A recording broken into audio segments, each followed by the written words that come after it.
Hello students, આપણે last લેક્ચરના અંદર કક્ષકોની ઉર્જા જે છે એના વિશે વાત કરી હતી. હવે આજે આપણે શું ભણવાના છીએ કે કક્ષકો જે આપણે ઇલેક્ટ્રોનની જે ગોઠવણી છે પરમાણુઓના અંદર એ કઈ રીતે થાય છે. તમે નીચેના સ્ટાન્ડર્ડ્સના અંદર ભણ્યા છો કે તમે જે કક્ષકની ગોઠવણી જે છે એ કક્ષકોમાં 2, 8, 8 એ ટાઈપની કંઈક થાય છે. ઓકે, 18, 18, 36 બરાબર. પણ આપણે જે ક્વોન્ટમ મિકેનિકલ મોડલ ભણી રહ્યા છીએ એના અંદર આ રીતની ગોઠવણી થતી નથી, થોડી અલગ થાય છે.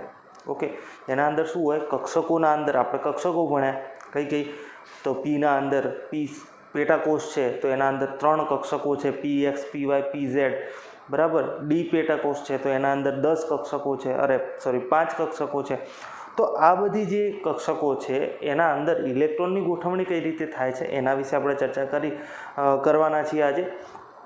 જો આપણે અત્યાર સુધીમાં શું ચર્ચા કરી કે આ જે બધી કક્ષકો છે એની વેલ્યુ જે છે, એની જે ઉર્જા જે છે એ n+L જેટલી હોય છે. ઓકે, જો હાઇડ્રોજન હોય અથવા તો હાઇડ્રોજન જેવી સ્પીસીસ હોય એના માટે ખાલી n ઉપર આધાર રાખે કક્ષકોની ઉર્જા. ઓકે, સમશક્તિક કક્ષકોનો કોન્સેપ્ટ હતો કે ભાઈ અહીંયા જો n હાઇડ્રોજન જીવામાં વાત કરીએ તો એના અંદર શું હતું કે 1s હતું બરાબર. એનથી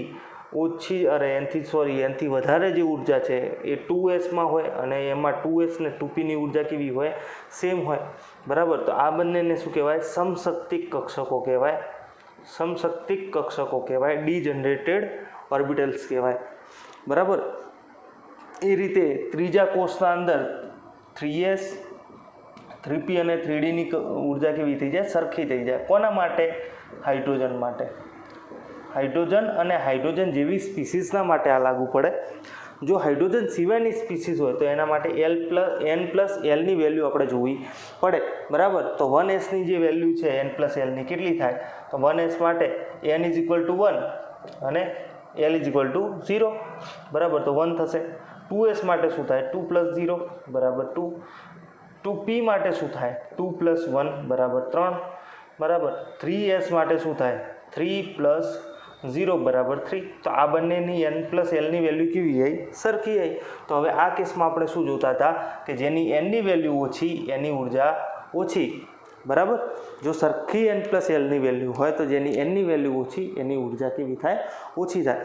તો આના માટે કક્ષકોની જે ગોઠવણી છે, ઇલેક્ટ્રોનની જે ગોઠવણી છે કક્ષાઓમાં, એ 3 નિયમો ફોલો કરે છે. ઓકે, તો કક્ષકોમાં ઇલેક્ટ્રોનની ગોઠવણી નીચેના 3 નિયમોને અનુસરે છે.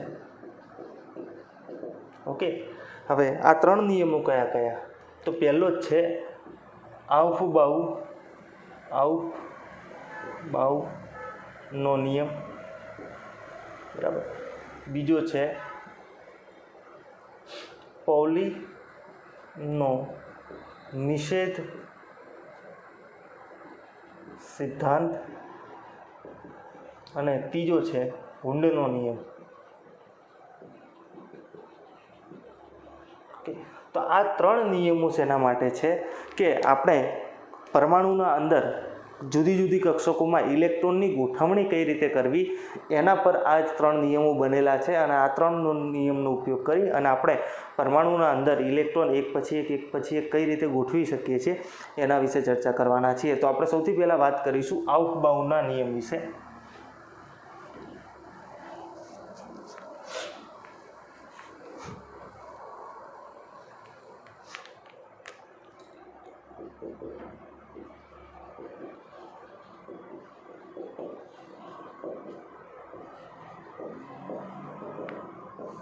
આઉફબાઉનો નિયમ. તો આઉફબાઉનો નિયમ શું કહેવા માગે છે, તો આઉફબાઉ એટલે જર્મન લેંગ્વેજના અંદર આઉફબાઉ એટલે શું થાય, ગોઠવણી. જર્મન લેંગ્વેજમાં આઉફબાઉ એટલે શું થાય, ગોઠવણી થાય. તો આઉફબાઉનો જર્મન ભાષામાં અર્થ ગોઠવણી એવો થાય છે. હવે આ નિયમ જે છે એ નિવેદિત શું કરે છે એના વિશે આપણે ચર્ચા કરી કે આ નિવેદિત શું કરે છે. ધરા સ્થિતિમાં કક્ષકો તેમની વધતી જતી ઊર્જાના ક્રમમાં ભરાય છે. તો ધરા સ્થિતિના અંદર એટલે કે પરમાણુની જે ધરા સ્થિતિ હશે એના અંદર કક્ષકો પરમાણુની વધતી જતી ઉર્જાના ક્રમમાં ભરાશે. એટલે ઓછી ઉર્જાવાળી કક્ષકો પહેલાં ભરાશે, એના પછી ધીમે ધીમે જેમ જેમ સૌથી પહેલાં જ્યારે ઇલેક્ટ્રોન ગમે તે પરમાણુના અંદર ગોઠવવો હોય તો આપણે સૌથી પહેલાં શું જોવામાં આવે છે કે એના અંદર સૌથી ઓછી ઉર્જાવાળી કક્ષક કઈ છે તો એ જોવામાં આવે. જો એ કક્ષક ભરાયેલી હોય તો એનાથી ઉપરવાળી એટલે કે એનાથી સહેજ વધારે જેની ઉર્જા હોય એના અંદર આપણે ઇલેક્ટ્રોન મૂકવાનું હોય. એટલે ઇન શોર્ટ આના અંદર એવું થાય કે આપણે જ્યારે ઇલેક્ટ્રોન ગોઠવવાનું હોય ત્યારે જોઈ લેવાનું કે ભાઈ સૌથી ઉર્જા ઓછી કોની છે. ખાલી કક્ષકોના અંદર સૌથી ઉર્જા જેની ઓછી હશે એના અંદર ઇલેક્ટ્રોન જશે. ઓકે, તો બીજા અર્થમાં આપણે એમ લખીએ કે આને બીજું નિવેદન છે અથવા તો બીજા શબ્દોમાં આપણે એને એમ કહી શકીએ કે તો આને આપણે બીજા શબ્દોમાં શું લખી શકીએ કે ઇલેક્ટ્રોન સૌ પ્રથમ ઓછી ઉર્જાવાળી કક્ષકમાં ભરાય છે. ઓકે, અથવા તો ગોઠવાય છે. ભરાયની જગ્યાએ ગોઠવાય શબ્દ સારો લાગે એટલે ગોઠવાય છે. ઓકે, આપણે એમ લખી દઈએ. બરાબર, તો આ બે સ્ટેટમેન્ટ કહેવાય આના અવબાવના નિયમના. ઓકે, હવે આપણે નક્કી કઈ રીતે કરશું કે ભાઈ આ જે ઇલેક્ટ્રોન છે અથવા તો આ જે કક્ષક છે એ એનું ઉર્જા કેટલી છે, વધારે છે, ઓછી છે. તો આનો અર્થ એવો આપણે એમ લખી શકીએ કે ઇલેક્ટ્રોન સૌ પ્રથમ જે કક્ષકની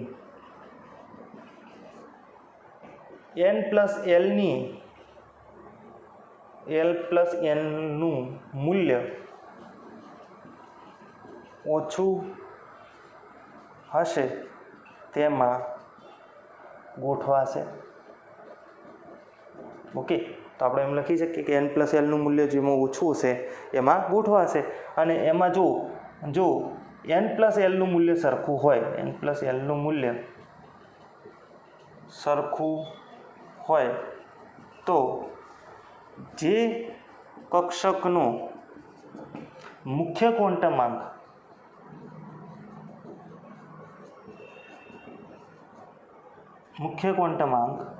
ઓછો હશે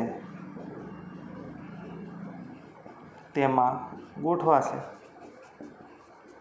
ઓકે, તો આપણે પ્રોબ્લેમનું અહીંયા સોલ્યુશન આવી ગયું કે ભાઈ N+Lની વેલ્યુ જેની ઓછી છે એમાં ગોઠવાશે. બરાબર, ત્યાંથી ચાલુ કરશું. ઓકે, તો હવે ઇલેક્ટ્રોનની જે ગોઠવણીનો ક્રમ છે એ લખવો હોય તો આપણે કઈ રીતે લખી શકીએ. અને ચોપડીના અંદર પણ એક ડ્રોઈંગ આપણને આપી છે એરોવાળી, તો એના અંદર એ આપણને શું દર્શાવે છે, અલગ અલગ જે કક્ષકો છે એના અંદર ગોઠવણીનો આપણને ક્રમ દર્શાવે છે. તો પહેલો જે કોષ હોય એમાં શું હોય, 1s કક્ષક હોય. બીજા કોષમાં શું હોય, 2s 2p કક્ષક હોય. ત્રીજા કોષમાં 3s 3p 3d હોય. ચોથા કોષમાં 4s 4p 4d 4f 5s 5p 5d 5f 6s 6p 6d 6f 7s 7p 7d 7f. Okay, આપણે જે બધા તત્વો છે એ સાતમા આવર્ત સુધી એટલે કે અહીંયા સાતમા સુધી પતી જાય છે. 7f બી ના આવે, 7d સુધીમાં પૂરું થઈ જાય અહીંયા. ઓકે, તો હવે જો આને આપણે નક્કી કરવું હોય તો કઈ રીતે ભરાશે તો આપણે ખાલી શું કરવાનું, અહીંયા આડી લાઈનો દોરવાની છે. બરાબર, પછી આને આપણે અહીંયાથી લઈ લઈએ અને પછી પાછા આમ દોરીએ. ઓકે, પછી પાછું આને આમ લઈ લઈએ અને પછી દોરીએ, પછી પાછું આમ લઈ લઈએ, પછી પાછું અહીંયા દોરીએ. ઓકે, તો એ રીતે આડા અહીંયાથી તીર મારી, આ બાજુથી બધા તીર મારે જવાના, તો આપણને કંઈક આ રીતની જોવા મળે. બરાબર, આ રીતની કંઈક વસ્તુ આપણને જોવા મળે.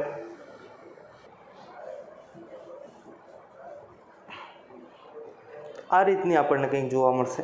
બરાબર, તો આનો ક્રમ આપણે લખીએ તો સૌથી પહેલાં અહીંયા કયો આવ્યો? 1s આવ્યો. તો ક્રમ લખવાનું ચાલુ કરીએ. 1s સૌથી પહેલાં, એના પછી 2s, બીજી લાઈનમાં જો 2s, પછી જો અહીંયાથી કયું આવ્યું? 2p, પછી 3s આવ્યું. બરાબર, પછી અહીંયાથી પાછા આપણે આ બાજુ આવ્યા, અહીંયાથી પાછો ચાલુ કર્યો 3p 4s, 3p 4s, પછી પાછા અહીંયા આવ્યા, અહીંયાથી ચાલુ કર્યો 3d 4p 5s, 3d 4p 5s, પાછું અહીંયા આવ્યા 4d 5p 6s, 4d 5p 6s. Okay, પાછા અહીંયા આવ્યા તો 4f 5d 6p 7s, 4f 5p 6d 7s. Okay, પાછા બાજુ આવ્યા તો 5f 6d 7. ઓકે, તો આ રીતના આપણને કંઈક દેખાય છે. ઓકે, તો આની n+lની વેલ્યુથી આપણે નક્કી કરીએ, ચેક કરવાનું ટ્રાય કરીએ. તો જો 1s માટે n+lની વેલ્યુ આપણે લખીએ તો કેટલી થાય? 1 + 0 1, 2s 2p, okay, 3s 3p, 4s 3d, 4p 5s 4d, 5p 6s 4f 5p. Okay, આટલા સુધી. પછી 6d 7s 5f 6d 5p, પછી 6s આવે.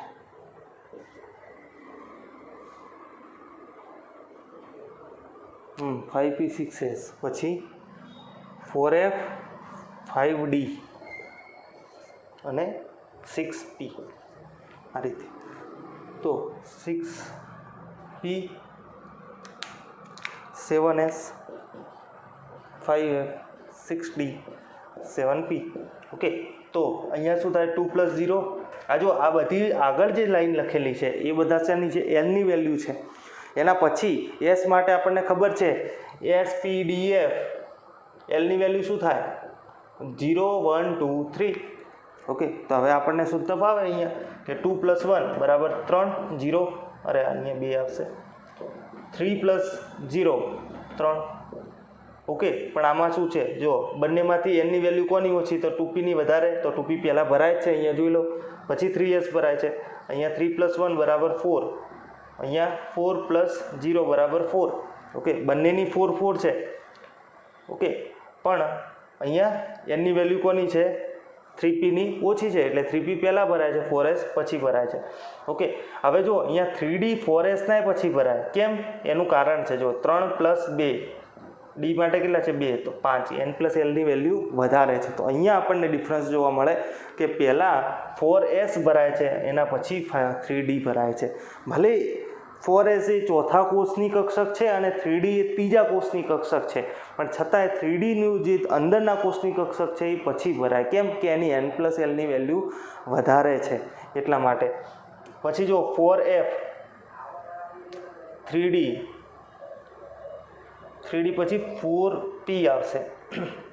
તો 4p જો 4 + 1 = 5.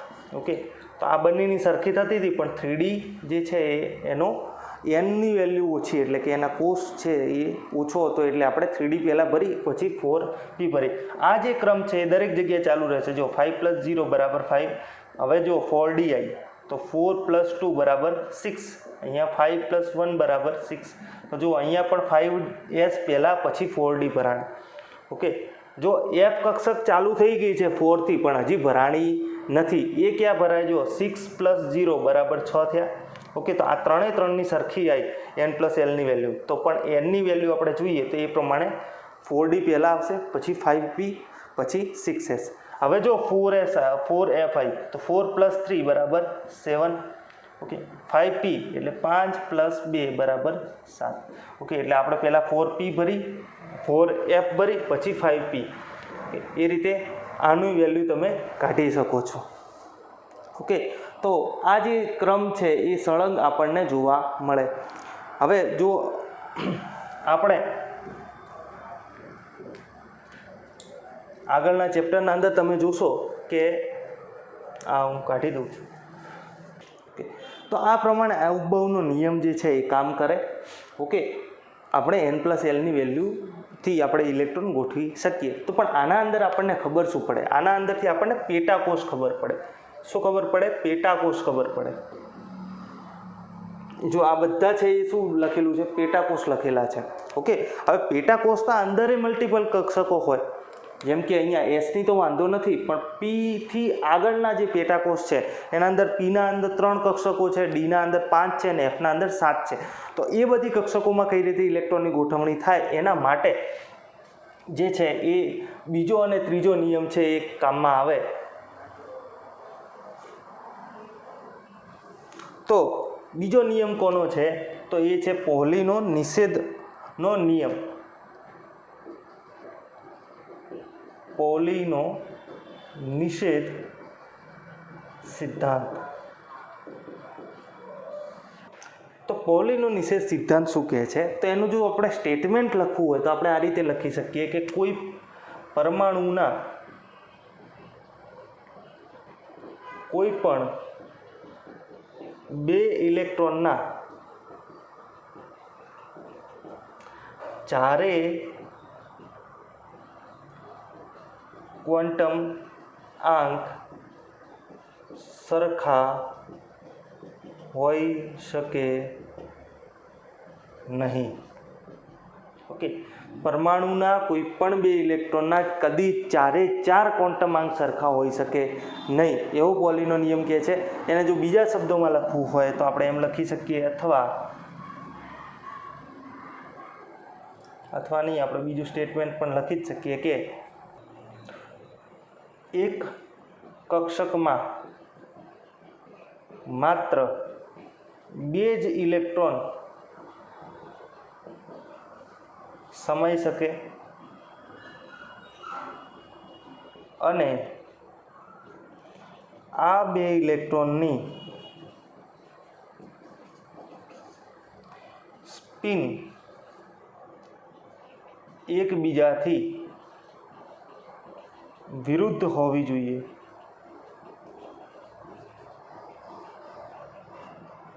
આ 2 ઇલેક્ટ્રોનની સ્પિન એકબીજાથી વિરુદ્ધ હોવી જોઈએ. તો આ તો 2 સ્ટેટમેન્ટની વાત છે. હવે આ કહેવા શું માગે છે એના વિશે આપણે ચર્ચા કરી.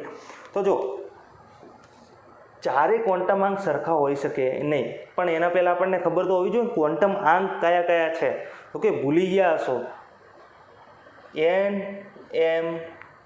ઓકે, પહેલાં n, પછી l લઈ લે ગૌણ, પછી ml અને પછી ms અથવા તો s. ઓકે, તો આ 4 ક્વોન્ટમ આંક છે, બરાબર. હવે આપણે કોઈ કક્ષકો માટે વાત કરતા હોઈએ, માની લો કે હું પીની 3 કક્ષક માટે વાત કરું છું, બરાબર. પીની 3 કક્ષક માટે વાત કરું, px કાં તો py કાં તો pz, બરાબર. હવે માની લો કે હું py માટે જ વાત કરું. આના અંદર મેં ઇલેક્ટ્રોન ગોઠવવાના છે. તો આના અંદર જે ઇલેક્ટ્રોન હશે, ધારો કે મેં 1 ઇલેક્ટ્રોન આના અંદર ગોઠવ્યો. ઓકે, 1 ઇલેક્ટ્રોન ગોઠવ્યો, તો આની જે વેલ્યુ છે એ કઈ હશે? તો n બરાબર, ધારે કે હું વાત કરું છું 3p કક્ષકની, બરાબર. તો n બરાબર 3 હશે. l બરાબર શું હોય? તો p માટે l કેટલા હોય? 1. mlની વેલ્યુ, તો mlની વેલ્યુ કેવી હોય? +1, 0, -1. ઓકે, તો આની માટે આપણે ધારે કે 0 છે. ઓકે, એવું ફિક્સ નથી કે ભાઈ આ વચ્ચેવાળોને 0 આપવાનું, આને +1 આપવાનું, આને -1 આપવાનું, એવું ડાયરેક્ટ કોઈ રિલેશન નથી. ચલો આપણે કન્ફ્યુઝ ના થઈએ, આપણે +1 આપી દઈએ. ચલો, ઓકે. તો આપણે +1 જે બી હશે એ કેવું હશે, સરખું હશે. +1 હશે, 0 હશે કે -1 હશે, આ કક્ષક માટે કેવું છે, સેમ હશે. ઓકે, બીજો કોઈ ઇલેક્ટ્રોન આમાં ગોઠવાશે તો પણ એને સેમ આ લાગુ પડશે. ઓકે, પીવાયને આપણે પ્લસ લખશું તો એ લાગુ પડશે. આપણે એ જ સમજવાનું છે અહીંયા.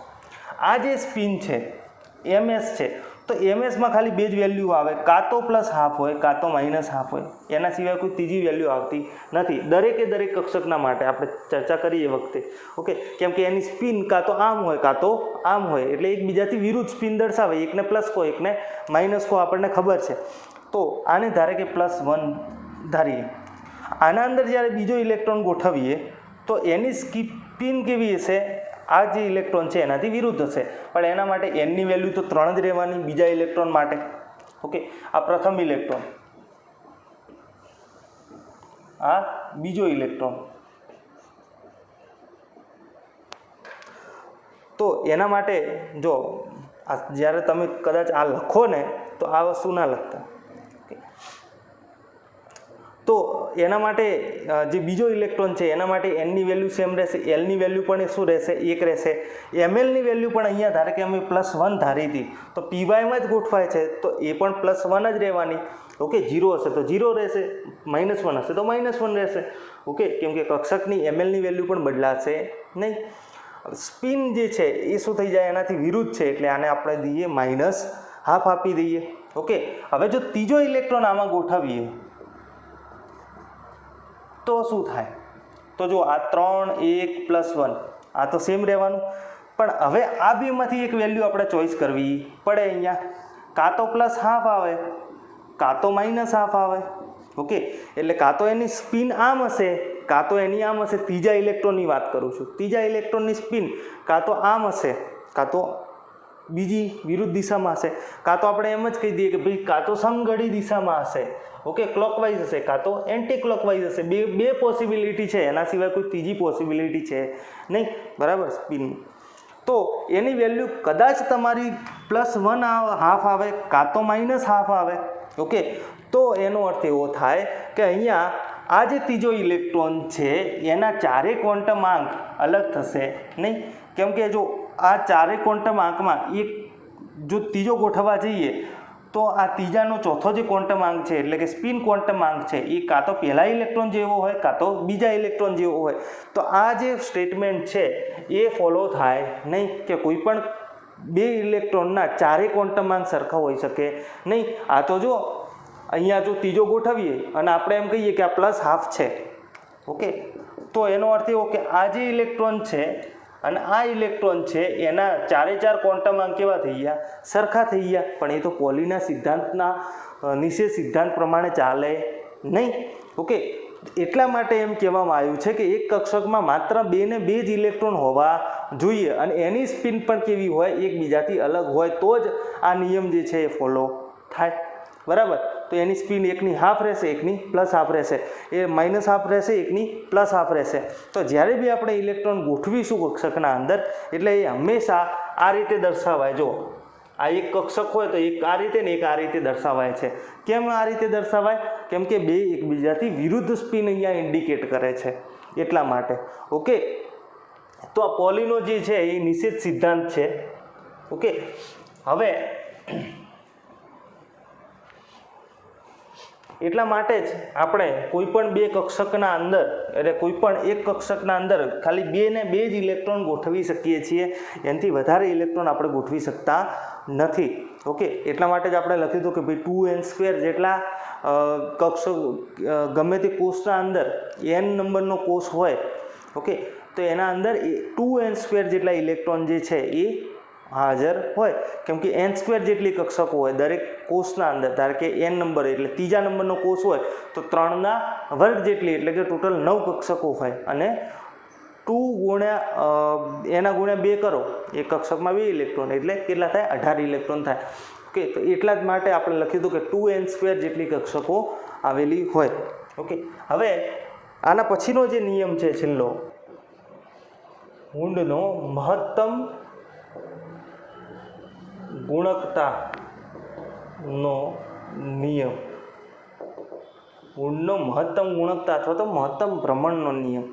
હવે આ શું કહેવા માંગે છે કે સમાન પેટાકોષમાં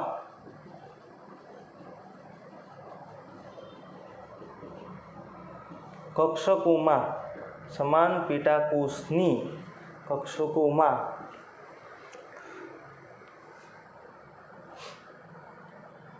ઇલેક્ટ્રોનનું યુગ્મન ત્યાં સુધી શરૂ નહીં થાય જ્યાં સુધી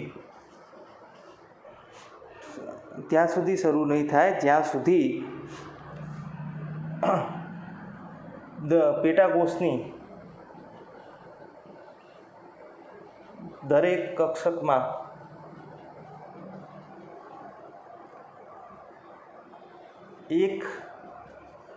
એક અયુગ્મિત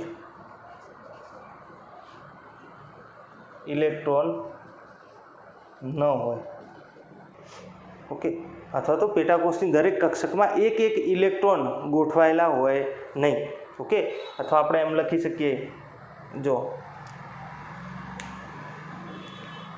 અહીંયાથી પેટાકોષની દરેક કક્ષકોમાં એક ઇલેક્ટ્રોન ગોઠવાયેલા ન હોય. બરાબર, તો તમે તમારી રીતે લખી શકો છો, કાં તો તમે આટલાથી પછી આ લખો, કાં તો પછી એક ઇલેક્ટ્રોન અયુગ્મિત ઇલેક્ટ્રોન ના હોય. એક અયુગ્મિત ઇલેક્ટ્રોન એટલે જો યુગ્મન એટલે જોડકું, યુગ્મિત થવું એટલે જોડકું બનવું. બરાબર, તો અયુગ્મિત હોવું એટલે એક સિંગલ ઇલેક્ટ્રોન હોવું. બરાબર, હવે અહીંયા શું કહે છે કે સમાન પેટાકોષની કક્ષકોમાં ચોપડીના અંદર કદાચ એવું લખેલું છે કે જ્યાં સુધી પેટાકોષમાં દરેક પેટાકોષમાં એક ઇલેક્ટ્રોન ના હોય, પણ એ ખોટી વાત છે. પેટાકોષની કક્ષકોમાં એક ઇલેક્ટ્રોન ના હોવો જોઈએ. તો એ કરેક્શન તમે કરી દેજો. તો અહીંયા શું કહે છે કે પેટાકોષની દરેક કક્ષકમાં, એટલે ધારે કે આપણે 3Dની વાત કરીએ તો 3Dના અંદર 1 2 3 4 1 2 3 4 ને 5 કક્ષક હોય. બરાબર, હવે આ કક્ષકો આપણને ખબર છે કઈ હોય. ધારે કે અહીંયા હું લખી દઉં 3DXY, 3DYZ, 3DZX, okay, 3DX² - Y² અને 3DZ². ઓકે, આ 5 કક્ષકો આપણને ખબર છે. તો આના અંદર ઇલેક્ટ્રોન ગોઠવાશે. ઓકે, છઠ્ઠો જે ઇલેક્ટ્રોન હશે ત્યાંથી યુગ્મન થવાનું ચાલુ થશે. એટલે કોઈ પણ એક પેટાકોષના અંદર આપણે ઇલેક્ટ્રોન ગોઠવતા હોઈએ તો જ્યાં સુધી તમને કોઈ ખાલી કક્ષક દેખાય, સેમ પેટાકોષની જ વાત કરું, 3D અથવા તો 2P માટે વાત કરતા હોઈએ તો એના અંદર આ 3. ઓકે, તો જ્યારે આપણે ગોઠવતા હોઈએ ત્યારે આના અંદર ધારે કે મારે ઇલેક્ટ્રોન ગોઠવવા છે, તો પહેલો ઇલેક્ટ્રોન ક્યાં ગોઠવાશે? અહીંયા ગોઠવાશે. બરાબર, હવે આના પછી બીજો ઇલેક્ટ્રોન જે આવે એ ક્યાં ગોઠવાય? અહીંયા ડબલ પેરિંગ ના થાય. બરાબર, એ ક્યાં ગોઠવાશે? અહીંયા. ત્રીજો ઇલેક્ટ્રોન આવે એ ક્યાં ગોઠવાશે? અહીંયા ગોઠવાશે. ચોથો ઇલેક્ટ્રોન આવે એ હજી 2 ખાલી છે તો અહીંયા ગોઠવાશે. પાંચમો ઇલેક્ટ્રોન આવે એ ક્યાં હજી ખાલી છે તો અહીંયા ગોઠવાશે. હવે જે છઠ્ઠો ઇલેક્ટ્રોન આવે, હવે કોઈ ખાલી કક્ષક નથી. બરાબર, આ 5 કક્ષક હતી, 5 કક્ષકોના અંદર એક યુગ્મિત ઇલેક્ટ્રોન થઈ ગયા છે, અથવા તો એક ઇલેક્ટ્રોન ગોઠવાયેલા છે 5 કક્ષકના અંદર. તો હવે જે છઠ્ઠો ઇલેક્ટ્રોન હશે એ આપણે પહેલી કક્ષકના અંદર ગોઠવીશું, એટલે શું થાય? યુગ્મન થવાનું ચાલુ થયું. અહીંયા જુઓ, ઓકે, યુગ્મન થવાનું ચાલુ થયું. બરાબર, હવે યુગ્મન થવાનું ચાલુ થયું એટલે જોડકું બનવાનું ચાલુ થશે. છઠ્ઠો ઇલેક્ટ્રોન અહીંયા ગોઠવ્યો, 7મો અહીંયા ગોઠવ્યો, 8મો અહીંયા આવશે, 9મો અહીંયા આવશે, 10મો અહીંયા આવશે. એટલે આ પૂરું. ઓકે, એના પછી જ્યારે 11મો ઇલેક્ટ્રોન ધારે કે કોઈ આવે તો એ આના પછીની કક્ષકમાં ભરાશે. ઓકે, 3D થી પછી n+Lની વેલ્યુ જેની વધારે હશે એના અંદર ભરાશે. ઓકે, તો આના અંદર આપણને શું કહેવા માગે છે કે જ્યાં સુધી યુગ્મન ત્યાં સુધી ચાલુ નહીં થાય જ્યાં સુધી એક ઇલેક્ટ્રોન હાજર ના હોય. તો આપણે એમ લખી શકીએ કે એસમાં તો કોઈ પ્રશ્ન જ નથી. ઓકે, એસમાં તો એક જ કક્ષક છે એટલે પહેલો ઇલેક્ટ્રોન અયુગ્મિત, બીજો ઇલેક્ટ્રોન યુગ્મિત. ઓકે, પણ પી થી ચાલુ થાય તો પી કક્ષકમાં કયા ઇલેક્ટ્રોનથી યુગ્મન ચાલુ થાય? જો 1 2 3 ત્રીજો આવ્યો, ચોથા ઇલેક્ટ્રોનથી યુગ્મન ચાલુ થાય. તો પી કક્ષકમાં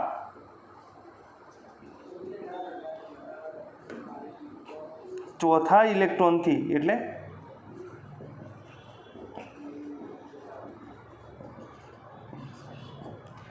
ડી કક્ષકમાં કયા? છઠ્ઠા ઇલેક્ટ્રોનથી.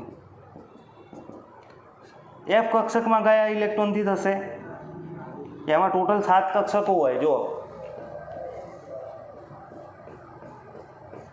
ટોટલ જો 1 2 3 4 5 6 7. ઓકે, તો આના અંદર કયા કયા હશે? જો પહેલાં તો 7 ઇલેક્ટ્રોન 1 2 3 4 5 6 7, આ તો ગોઠવી જ દેવાના. 8મા ઇલેક્ટ્રોનથી ચાલુ થાય. તો એફ કક્ષકમાં શેનાથી થાય? 8મા ઇલેક્ટ્રોનથી યુગ્મન શરૂ થશે. ઓકે, તો પી કક્ષકમાં ચોથા ઇલેક્ટ્રોનથી થાય, પછી ડીમાં છઠ્ઠા ઇલેક્ટ્રોનથી અને એફમાં 8મા ઇલેક્ટ્રોનથી શું છે? યુગ્મન ચાલુ થશે. ઓકે, એના પહેલાં યુગ્મન ચાલુ થશે નહીં. ઓકે, તો આપણે 3 નિયમો ભણ્યા, બરાબર. આઉટબાઉ સોરી આ અલગ જ છે, આઉટબાઉના અંદર નથી આ બધા નિયમો. હવે આના અંદર એક વસ્તુ બીજી એડ કરી દો કે ખાસ ઇમ્પોર્ટન્ટ છે કે અર્ધ પૂર્ણ અને પૂર્ણ રીતે ભરાયેલી સમશક્તિ કક્ષકો